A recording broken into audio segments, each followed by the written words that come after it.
Trypsin enzyme fat digest करता है, fat को डाइजेस्ट करता है। What about lipase? जब ट्रिप्सिन फैट को डाइजेस्ट करता है तो लाइपेज क्या करता है? वही करता है। तो दो एंजाइम्स कैसे हो गए आपको, और ये किसके द्वारा, कौन से कहाँ ये पाए जाते हैं ये एंजाइम्स? एंजाइम्स क्या होते हैं? बायोकैटलिस्ट होते हैं। एज वी हैव स्टडीड की enzymes are the biocatalyst. Enzymes जो है वो क्या करते हैं? फूड के डाइजेशन में हेल्प करते हैं। Means why we require food to do our all activities, to perform our life process. Means for the life existence we are doing life process activities, मतलब लाइफ प्रोसेस करते हैं ताकि हमें energy मिले। Energy मिले तो एनर्जी मिलने के लिए क्या होता है? फूड का डाइजेशन होता है हमारे बॉडी में। तो डाइजेशन कैसे होता है? उसमें एंजाइम्स भी एक्ट करते हैं, और एज वेल एज इसमें बहुत सारे जूस, जैसे बाइल जूस हो गया, ठीक है, तो ये सब भी उसके ऊपर एक्शन अपना शो करते हैं, और इस तरह से फूड का डाइजेशन होता है। ट्रिप्सिन एंजाइम के क्या फंक्शन है बताए थे आपको? Trypsin enzymes helps in the digestion of protein. Pancreatic है। ट्रिप्सिन क्या करता है? ट्रिप्सिन जो है वो प्रोटीन के डाइजेशन में हेल्प करता है। पेप्सिन भी वही करता है, पेप्सिनोजन जिसको बोलते हैं।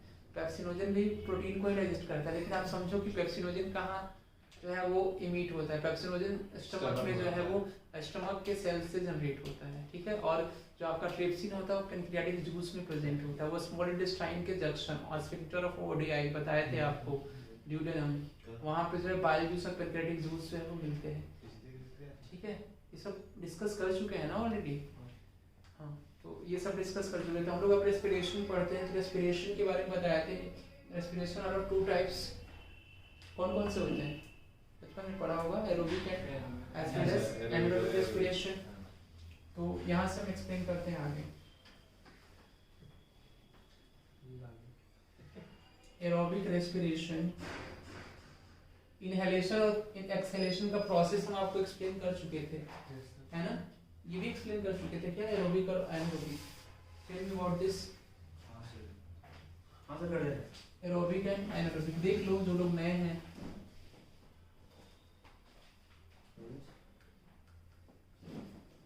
Aerobic respiration means what? The respiration which takes place in the presence of oxygen is called aerobic respiration.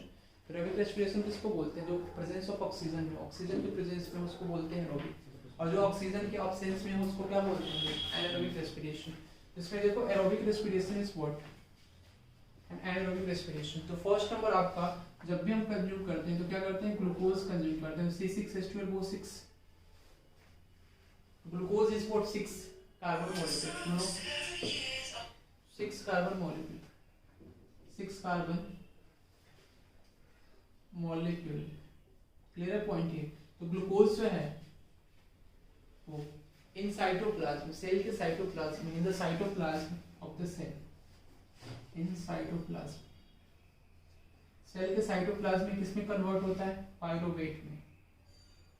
Pyruvate में, या पायरोबिक एसिड भी बोलते हैं इसको, पायरोबिक एसिड, ठीक है। तो पायरोवेट क्या होता है? 3 कार्बन मॉलिक्यूल होता है, 3 कार्बन मॉलिक्यूल। क्लियर है पॉइंट ये? हम आपको बताए थे। और पायरोवेट के बाद ये जो है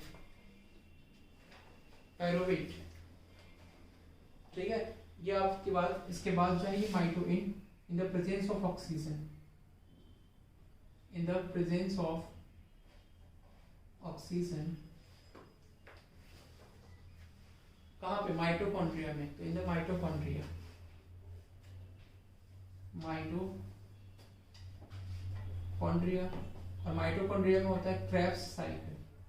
तो क्रेब्स साइकिल होता है माइटोकॉन्ड्रिया में, और ये आपको ब्रेक डाउन होता है किसमें? Energy CO2 and plus H2। तो CO2 plus H2O plus energy release होता है, ठीक है। तो carbon dioxide plus water plus energy, energy किस फॉर्म में? Energy in the form of ATP, in the form of ATP is released. ATP is what? ATP को बोलते हैं एडिनोसिन ट्राइफॉस्फेट। तो ATP कितना एनर्जी ATP रिलीज होता है aerobic respiration में? Can explain me? Adenosine triphosphate, ये हो जाएगा आपका एडिनोसिन ट्राइफॉस्फेट। तो इसमें ATP जो एनर्जी रिलीज होता है वो 38 ATP ऑफ एनर्जी रिलीज होता है in the case of aerobic respiration, as you can see. What about anaerobic respiration? Anaerobic respiration में क्या होता है? ये आपका respiration in the absence of oxygen होता है। तो अब इसमें देखो, इसमें 38 ATP ऑफ एनर्जी रिलीज होता है, इसमें जो है ये इन द प्रेजेंस ऑफ ऑक्सीजन होता है एरोबिक रेस्पिरेशन। कहाँ पे? ग्लूकोज जो है वो in cytoplasm of the cell pyruvic acid में जो है वो टूटता है, ब्रेक डाउन होता है in the presence of oxygen. Mitochondria के प्रेजेंस में ये CO2 प्लस H2O बनाता है और energy is form in the form of ATP, this is released. Clear है पॉइंट? इसमें कोई डाउट किसी को? Okay, this point is clear. Next point of this is anaerobic respiration. तो एनारोबिक रेस्पिरेशन में क्या होता है आपका? C6H12O6 same as and this in the cytoplasm, in cytoplasm. Clear है point? This is what 6 carbon molecule, this is 6 carbon molecule. तो अभी cytoplasm में ये एनारोबिक रेस्पिरेशन में ये टूटता है पायरुविक एसिड में, या और पायरुवेट बोल सकते हैं आप। And in the absence of oxygen, in the absence of oxygen, what we can say in the absence of oxygen? Can you explain me? In the absence of oxygen, ये क्या होता है? Absence or lack? The lack of oxygen. In the absence of oxygen or lack of oxygen, किस में convert होता है? Lactic acid में। Lactic acid. Yes, तो lactic acid and plus 2 ATP of energy release होता है। 2 ATP of energy means 2 adeno C triphosphate। Clear है? तो 2 adenosine triphosphate। कोई डाउट? तो यहाँ पे देखो C6H12O6 6 कार्बन मॉलिक्यूल है ये इन साइटोप्लाज्म। ये किसमें कन्वर्ट होता है? पायरुविक एसिड में। ये आपका हो गया पायरुवेट हो गया। तो in the absence of oxygen lactic acid form करता है प्लस 2 ATP ऑफ एनर्जी जो है रिलीज होता है। क्लियर है पॉइंट ये? इसमें किसी को कोई doubt? This is the most important part. तो ये एनारोबिक रेस्पिरेशन किसमें होता है? In the absence of oxygen, that we need to understand here, in the absence of oxygen. Clear है? तो इसमें लिख लो, ये पूरा पॉइंट लिख लो आप। अब अगर देखा जाए ईस्ट और बैक्टीरियाज में, ईस्ट में उसमें किस तरह का रेस्पिरेशन होता है? उसमें क्या बनता है? इथेनॉल बनता है। देख हाँ, तो वो जो है आप एक बार लिख लेना C6H12O6 in the case of east also you can say. तो ईस्ट मतलब ये इन साइटोप्लाज्म, ईस्ट में भी सेल होता है। तो ये किस में? In the east, presence of east आप बोल सकते हो, इन ईस्ट। इसमें बनता है आपका इथेनॉल बन जाता है। इथेनॉल प्लस इसमें एनर्जी रिलीज काफी कम अमाउंट में होती है, तो then we can not describe this as. तो इसमें भी CO2 आपका, CO2 नहीं, इसमें इथेनॉल रिलीज होता है और वाटर H2O रिलीज होता है। ठीक है? In the case of yeast we can say. तो इसको आप लिख सकते हैं। कोई डाउट आपको? तो इसको लिखो, write down all this. Point में लिखवाने की जरूरत है। I think there is no need to write all this in point. Respiratory organs होते हैं जो भी एनिमल्स के, उन सब के बारे में डिस्कस किए थे। रेस्पिरेटरी ऑर्गन्स के बारे में एनिमल्स के, इनहेलेशन एक्सहेलेशन प्रोसेस को भी एक्सप्लेन किए थे ना। इनहेलेशन एक्सहेलेशन प्रोसेस को एक्सप्लेन किए थे। इनहेलेशन और एक्सहेलेशन क्या होता है? Inhalation is what? सांस लेना, और एक्सहेलेशन इज सांस छोड़ना, ब्रीथ आउट ब्रीथ इन, उसको बोलते हैं। अच्छा अब ये बताओ क्या? यस यू टेल मी, आप इस क्लास को अटेंड किए थे इनहेलेशन और एक्सहेलेशन का? काफी इंपॉर्टेंट है, प्रेशर पूछा जाता है in the case of human beings. और आई एम सेइंग, तो रेस्पिरेशन के बारे में बताए थे आपको कि रेस्पिरेटरी ऑर्गन्स होते हैं वेरियस एनिमल्स में एज वेल एज ऑर्गेनिजम्स में। तो अगर हम फिश की बात करें तो फिश में क्या होता है? रेस्पिरेटरी ऑर्गन्स कौन होता है? गिल्स। ह्यूमन बीइंग्स में लंग्स होते हैं। बर्ड्स में क्या होते हैं? बर्ड्स गिल्स होते हैं। ठीक है, बर्ड्स में गिल्स होते हैं। Yes, what are you saying कि बर्ड्स में गिल, हाँ कभी कभी हो जाता है। Yes you are right. तो उसमें जो है लंग्स होते हैं, उसको बोलते हैं बुक लंग्स। ठीक है? Yes, you know about this. Cockroach में भी वही होता है। कॉकरोच में तो सबके आपके लंग्स वगैरह हो गए। और आर्थ्रोपोडा में क्या होता है? भाई स्पोर्ट्स बोलते हैं। स्पोर्ट्स बोल सकते हैं, ठीक है। आर्थ्रोपोडस फैमिली में तो होल या स्पोर्ट्स भी बोल सकते हैं, स्मॉल होल्स होते हैं, ठीक है। तो ये सब चीजें हो गई। अब जो है कौन से ऑर्गेनिजम्स, क्वेश्चन ये आता है कौन से ऑर्गेनिजम्स अपने स्किन से रेस्पायर करते हैं। स्किन किसके लिए जो है होता है? सर वो एम्फीबियंस। एम्फीबियंस। एम्फीबियंस में होते हैं अपने स्किन से। कौन कौन से हो गए? अर्थवर्म हो गया। हाँ, अर्थवर्म भी हो गया स्किन से। एनालिट्स किससे लेते हैं? पिछली क्लास में लिखवाए थे ना सब चीजें, सर ऐसे कैसे बोलिए? तो मुंह से बोले थे तो लिखना चाहिए था ना आपको। Write down fast, write down fast, लिखो जल्दी लिखो सब लोग, सही ज्यादा सर नीचे जल्दी लिखो। प्रोटिस्ट और बैक्टीरिया सर लिखना है शायद मैंने सर लिखा है, मैंने देख लिया। लिख लो जल्दी से फास्ट। प्रोटिस्ट और bacteria, respiration through plasma membrane. इसको लिखने हैं यहाँ पे, बोर्ड पे लिखें। नो, ऐसे लिख लो, respiration through plasma membrane. Protist जो भी होते हैं, प्रोटिस्टा और बैक्टीरिया जो होते हैं वो प्लाज्मा मेम्ब्रेन से क्या करते हैं? रेस्पिरेटरी उनका ऑर्गन होता है। जल्दी जल्दी फास्ट लिख लो ये। पोरीफेरा, पोरीफेरा भी प्लाज्मा मेम्ब्रेन से ही लेते हैं। पोरीफेरा स्पेलिंग भी लिखना होगा, लिख लो। Protist and bacteria.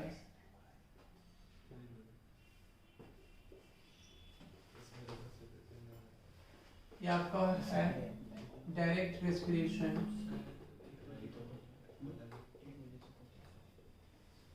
Through plasma membrane,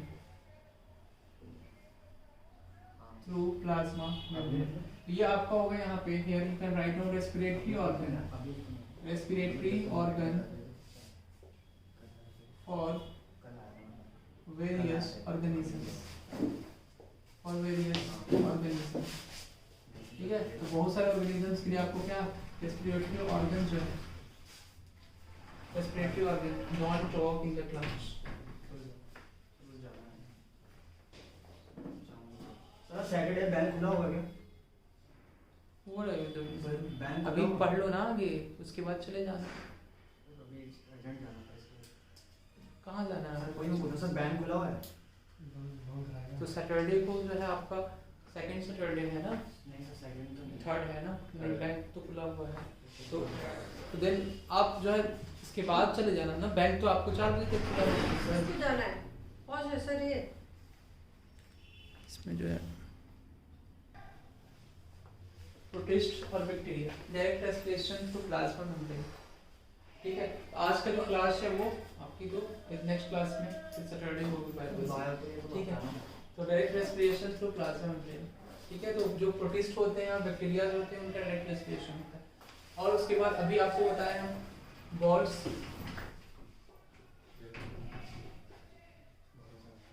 इसमें क्या है? बुक लंग्स, ठीक है।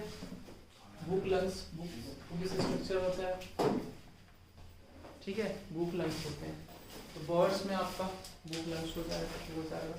नेक्स्ट पार्ट ऑफ दिस, और आगे देखो। तो बर्ड्स आपका बुक लंग्स हो गया। प्रोटिस्ट बैक्टीरियाज मतलब प्लाज्मा मेम्ब्रेन के थ्रू जो है वो डायरेक्ट रेस्पिरेशन करते हैं। और ह्यूमन बींग्स में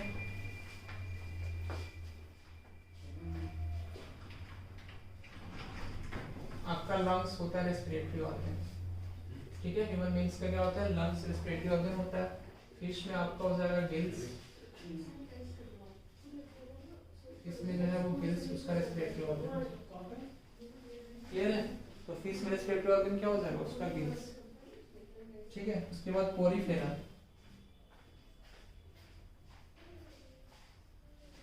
पोरीफेरा हो जाएगा plasma membrane of each cell, ठीक है। सोलन थ्रेड्स, COELENTRA,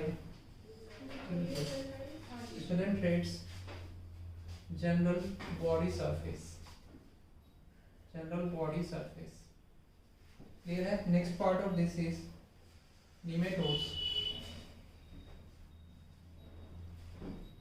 निमेटोड्स में एनारोबिक रेस्पिरेशन होता है, anaerobic respiration,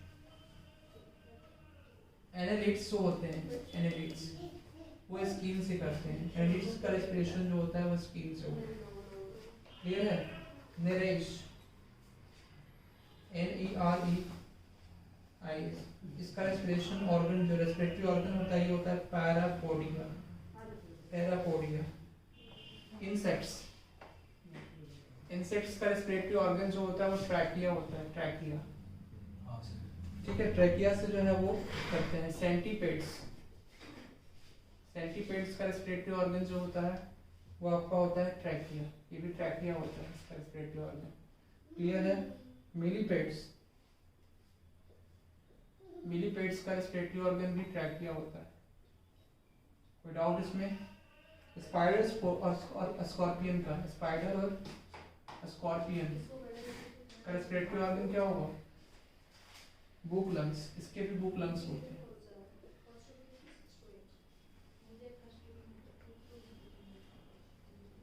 Mary, king crab, crab समझते हैं आप?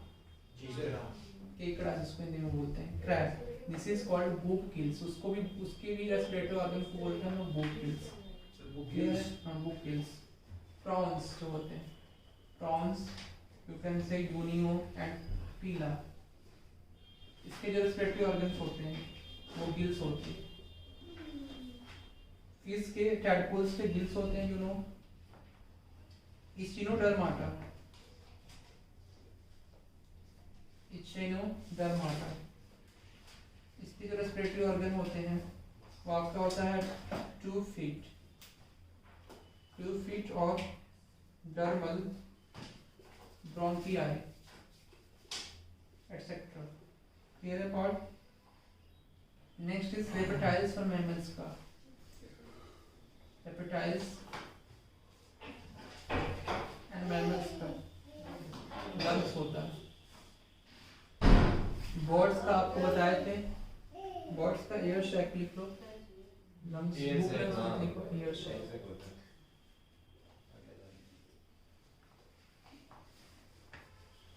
Mollusca,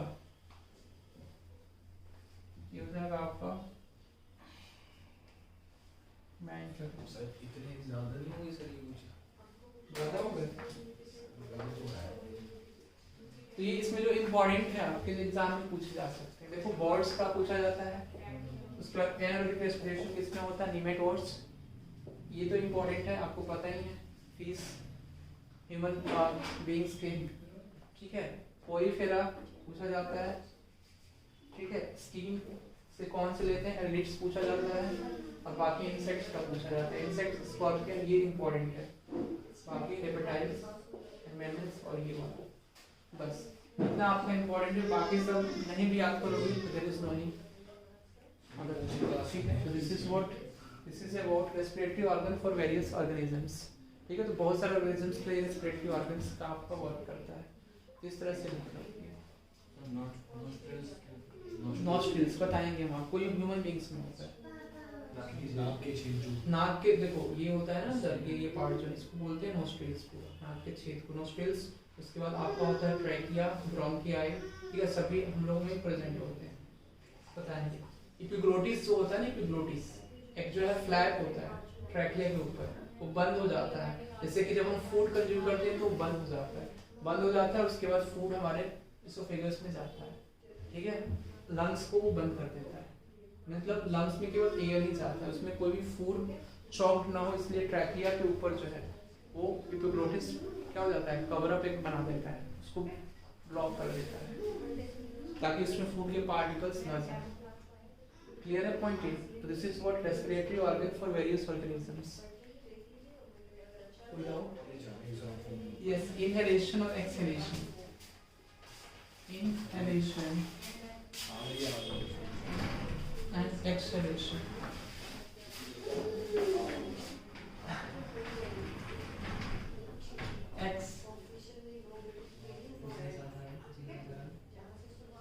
Exhalation. Inhalation, exhalation. क्यों हंस रहे हैं आप? वही inhalation और exhalation. Something is going wrong, I think. है ना? That's why you are right. Inhalation and exhalation. ठीक है? जो बच्चा पढ़ने में ध्यान देगा, जो अवेयरनेस होगा, ठीक है, उसका सिलेक्शन होगा, ठीक है। This is the most important point. Inhalation और एक्सहेलेशन। इनहेलेशन में क्या होता है? इनहेल करना। What student think that the sir cannot understand anything, but sir knows everything, but he does not want to say anything to the student, ठीक है। तो देखो inhalation and exhalation. तो inhalation is what is going on in your mind. I can read even that. Yes. तो this is the main point. Inhalation में क्या होगा और exhalation में क्या होगा? Inhalation is what? कि जब भी हम ब्रीथ इन करते हैं, inhalation is the mechanism when we are breathing in. So means we can say that breathing in is called, breathing in process is known as inhalation. And in the case of inhalation we can say when we are intaking air.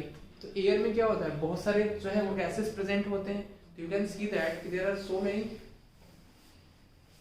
gases which is present in the air of the atmosphere. atmosphere के air में बहुत सारे gases present हैं. तो जो inhaled air होता है, जो आपका inhaled air होता है, उसमें कौन कौन सी gases present होती हैं? ऑलरेडी हम आपको बता चुके हैं. नाइट्रोजन होता है आपको कितना?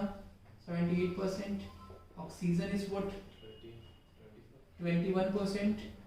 This is your oxygen, amount of oxygen present in inhaled air, जो हम सांस लेते हैं उसमें ये ऑक्सीजन, नाइट्रोजन सबसे ज्यादा एटमॉस्फेयर में प्रेजेंट होता है. Carbon dioxide is what? I am talking about the carbon dioxide. ये आपका हो जाएगा 0.03%. क्लियर है? Saturated water vapour, saturated water vapour जो होता है लिटिल, मतलब in little amount, in little amount. Clear है पॉइंट ये? And the next part of this is, okay, next part of this is inert gas. Inert gas कितना होता है? Inert gas is present only 1%. 1% he inert gas present होता है. This is in the inhaled air. तो inhaled air we are taking air. तो कैसा air ले पाते हैं? इनहेल्ड एयर मींस एयर कैसे ले पाते हैं? जब हमारा एटमॉस्फेरिक प्रेशर, डायफ्राम, ये nostrils, trachea, bronchi and lungs, ये सब हम आपको बताएंगे. ह्यूमन बीइंग्स की सभी क्या है? पार्ट्स हैं. This all are the parts of the respiration. Respiratory organ है और उसके सभी पार्ट्स हैं. रेस्पिरेटरी ऑर्गन आपका लंग्स होता है. यस, 100% ज्यादा हो गई. कहां पे? ये नहीं, ये 1% होता है, मतलब लिटिल लेस देन 1% होता है आपका. ये लेस देन 1% भी बोल सकते हैं आप. ऐसा थोड़ी कि ऑक्सीजन जो है वो 21% होता ही होता है. जैसे दिल्ली की बात करो, पोल्यूशन ज्यादा होगा तो 21% थोड़ी होगा, कम होता है. तो ये इन जनरल बोला गया है, एक जनरल जो एस्टिमेट किया गया है कि इतना जो है वो होता है, ठीक है, 21%. लेकिन वैरी कर सकता है स्मॉल अमाउंट से. हो सकता है 1% या 0.5% से वैरी कर सकता है, half. Breathing in means what? Breathing in means mechanism of inhaling air. तो इनहेलिंग एयर में जब भी हम इनहेल करते हैं एयर को, तो हमारा जो एटमॉस्फेरिक प्रेशर होता है वो ज्यादा होता है. किससे? अंदर वाले मीन्स जो थोरेकिक कैविटी का प्रेशर है, मीन्स डायफ्राम या thoracic cavity we can say. तो this is the most important point. ये क्वेश्चन आता है, the pressure inside the thoracic cavity is less than the pressure, atmospheric pressure. Why? कि जब हम इनहेल करते हैं एयर को तो हमारा डायफ्राम एक्सपैंड होता है. अवर डायफ्राम एक्सपैंड, तो डायफ्राम जो है वो एक्सपैंड करता है. क्लियर है पार्ट? सॉरी, डायफ्राम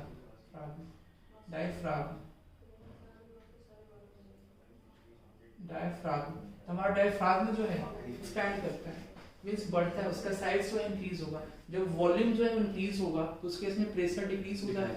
तो वॉल्यूम इंक्रीज होता है इनहेलेशन के केस में, तो volume will be increase. In that case pressure क्या हो जाएगा? Pressure decrease हो जाएगा, because we know that pressure is inversely proportional to the volume. और pressure इस केस में क्या हो जाएगा? Decrease हो जाएगा. Clear है point? तो pressure जब decrease हो जाएगा इस केस में, जो P inside means P inside is less than the P outside. Means P inside means what? The pressure inside the thoracic cavity is less than the pressure outside the body. Means atmospheric pressure. So in this case we can say that the pressure inside the thoracic cavity is less than pressure of atmospheric pressure, you can say. Inside P in means what? Pressure of thoracic cavity. This I am saying pressure of thoracic clear है point. Exhalation की बात करें, exhalation की बात करें तो if you talk about this is breathing out, this is breathing out, this is called exhalation. अब इसमें डायफ्राग्म क्या होता है, डायफ्राग्म जो है,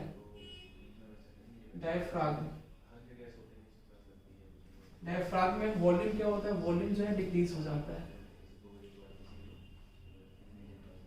तो वॉल्यूम डिक्रीज हो जाएगा तो इस केस में प्रेशर क्या होगा, प्रेशर जो है वो इंक्रीज हो जाएगा। तो in this case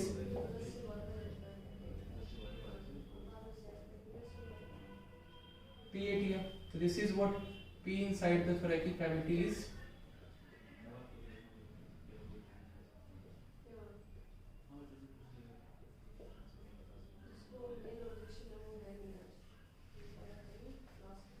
P inside thoracic cavity is greater than PAT. Clear है पॉइंट। इस केस में क्या होगा, एक्सेलेरेशन प्रोसेस में जैसे ही हम सांस छोड़ेंगे तो उस केस में क्या होगा, वॉल्यूम रिड्यूस होगा, वॉल्यूम डिक्रीज होगा, वॉल्यूम डिक्रीज होगा तो प्रेशर इंक्रीज हो जाएगा, प्रेशर इंक्रीज होगा, P inside is greater than PAT। Clear है पार्ट है। और PAT मतलब एटमॉस्फेरिक प्रेशर से इनसाइड का प्रेशर जो है वो ज्यादा हो जाएगा। इसी केस में हम इजीली क्या करते हैं, इनहेल एक्सहेल भी कर पाते हैं और इजीली इनहेल भी कर पाते हैं। This is the main difference of pressure in between this. जैसे कोई भी चार्ज पार्टिकल फ्लो करता है तो प्रेशर, इलेक्ट्रिक प्रेशर का डिफरेंस होता है, उसी तरह से जैसे हम इनहेलेशन और एक्सहेलेशन प्रोसेस करेंगे तो यहाँ पे एयर प्रेशर का डिफरेंस होता है। क्लियर है पॉइंट, ये इंपॉर्टेंट पॉइंट है। बाकी इससे रिलेटेड डिजीज हम पढ़ेंगे। अभी हमें क्या करना है, ह्यूमन बींग्स में रेस्पिरेशन प्रोसेस को समझना है, ब्रोंकियाई, ट्रैकिया पे कैसे रेस्पिरेशन होता है, ऑक्सीजनेटेड ब्लड जो है, ब्लड में ऑक्सीजन कैसे पहुंचता है, पूरा रेस्पिरेशन एक मैकेनिज्म है। हम ऑक्सीजन को क्या करते हैं अपने ब्लड में मींस लंग्स जो है वो ब्लड स्ट्रीम में ट्रांसफर करता है ब्रोंकियाई एल्वोली के थ्रू, और उसके बाद वो ऑक्सीजन जो है हर एक सेल्स के पास आता है और वो सेल्स के पास इन द प्रेजेंस ऑफ मतलब ग्लूकोज जो है, ग्लूकोज को ब्रेक डाउन करता है, किसमें, एनर्जी मींस ब्रेक डाउन करता है ताकि वो एनर्जी सप्लाई करे हमारे बॉडी को। This is the most important point.